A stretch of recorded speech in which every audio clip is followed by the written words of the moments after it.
여러분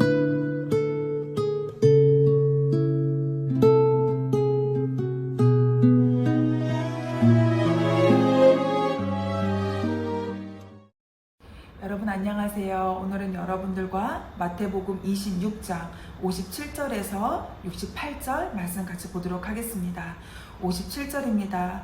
예수를 잡은 자들이 그를 끌고 대제사장 가야바에게로 가니 거기 서기관들과 장로들이 모여 있더라.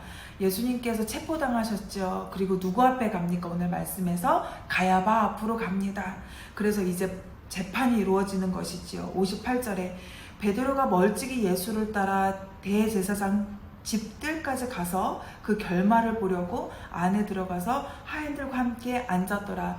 누가 끝까지 함께하죠? 베드로가 끝까지 예수님과 함께 들어가서 예수님께서 그 제사장 뜰 안에서 어떤 일들을 이루시는지, 어떤 과정들을 겪으실지 그들을 베드로가 곁에서 지켜보기 위하여서 함께 앉게 됩니다.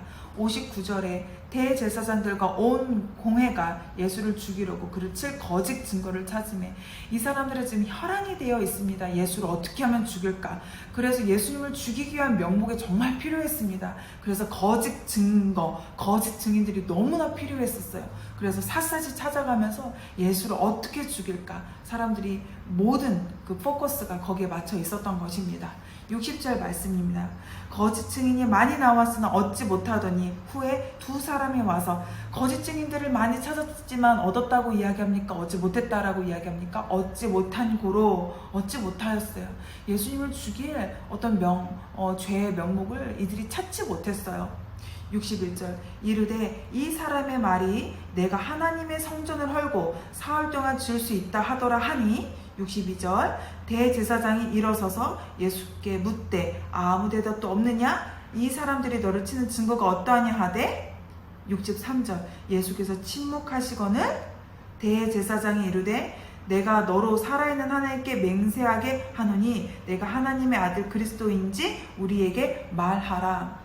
성경에서 구약에서 예언된 말씀이 있습니다. 어떤 말씀입니까? 내가 하나님의 성전을 헐고 사흘 동안 지을 수 있다라는 말. 여러분, 이 말은요 비유적인 말이었죠. 정말 성전을 헐고 사흘 동안 지을 수 있다라는 그런 말이 아닌 것이죠. 그런데 사람들은 이 말씀을 잘못 해석하고 이 말씀을 빗대어서 예수님을 계속해서 거짓 가운데 몰아넣습니다. 그러면서 어떻게 예수님을 유인하지요? 신성모독하도록 계속해서 예수님을 유인을 합니다. 신성모독죄는요 정말 십자가형 같은 사형에 치리할 수 있었기 때문에 계속해서 예수님을 신성모독할 수 있도록 계속 이끄는 것입니다.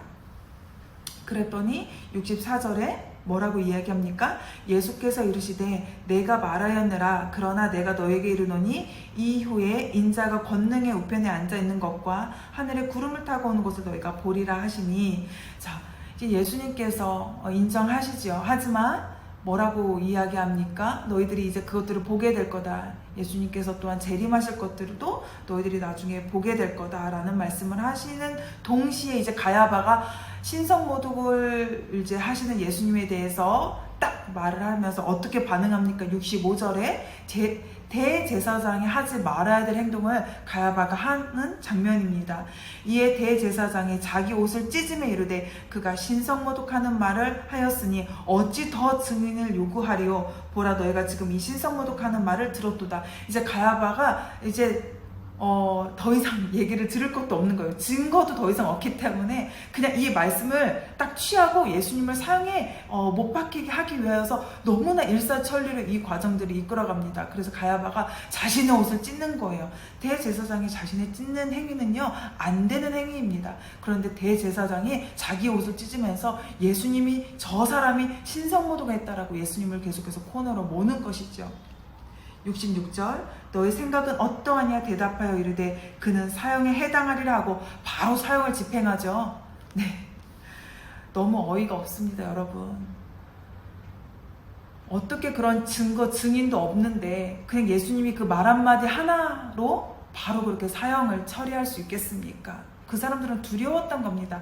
자신들이 가지고 있는 그런 죄를 예수님께 사형까지 이끌어 갈 수 없다는 것을 알았어요. 그렇기 때문에 조금이라도 그것과 비슷한 행동과 말이 나오면 그냥 그걸 취하여서 사형을 처하려고 마음으로 결정하기 때문에 가야바가 이렇게 과격하게 행동했던 것입니다. 66절 사형에 해당하리라 아까 읽었고요. 67절 이에 예수의 얼굴에 침 뱉으며 주먹으로 치고 어떤 사람들은 손바닥을 때리며 여기서도 불법에 행하는 것을 여러분들이 아셔야 됩니다. 여러분 어찌 되었건 가야바가 사형을 이렇게 이야기했을 때는요. 그 사형의 과정은 그 다음 날에 처리가 되어야 됩니다. 이때 법상이요. 하지만 바로 재판이 끝나자마자 사람들이 어떻게 합니까? 예수님을 주먹으로 치고 뺨을 때리고 모욕하는 일들이 일어나는 것이죠.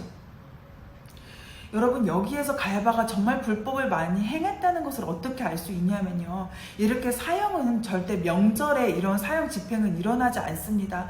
그렇지만 이 명절 기간에 이러한 과정들이 있었던 거잖아요. 여기서도 가야바는 불법을 행했던 것입니다. 그 사람들은 불법을 행하였고요. 아까 말했듯이 재판이 지나고 하루가 지나야지만 그 형은 처리가 될 수 있는 거예요. 하지만 그들이 그것 또한 잘못했죠. 그리고 극단적인 상황이 아닌 이상은요, 여러분 이러한 재판이 일어나지 않습니다.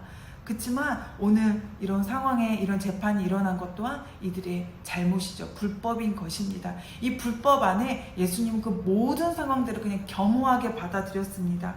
왜요? 예수님은 다 아셨기 때문이에요.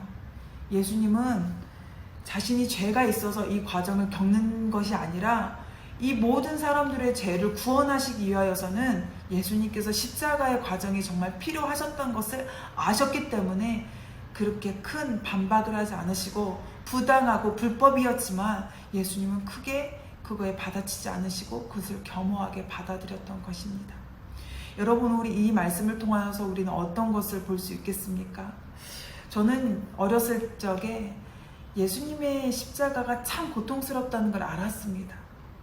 그 십자가에서 얼마나 고통스러우셨을까 예수님께서. 그걸 생각하니까 어느 날은 정말 눈물이 멈추지 않아서 예수님의 십자가에 감사하여서 운 적이 있었어요.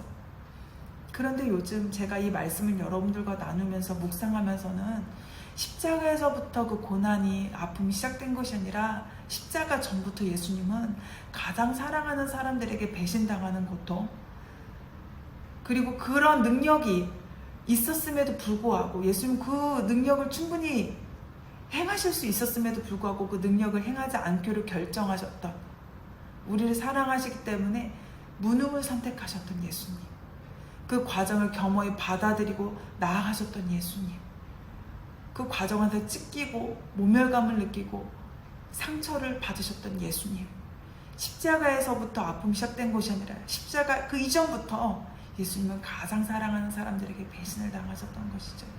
이것이 어쩌면 예수님이 십자가에서 육체적으로 겪을 고통보다 더 아프지 않으셨을까 이런 생각을 합니다.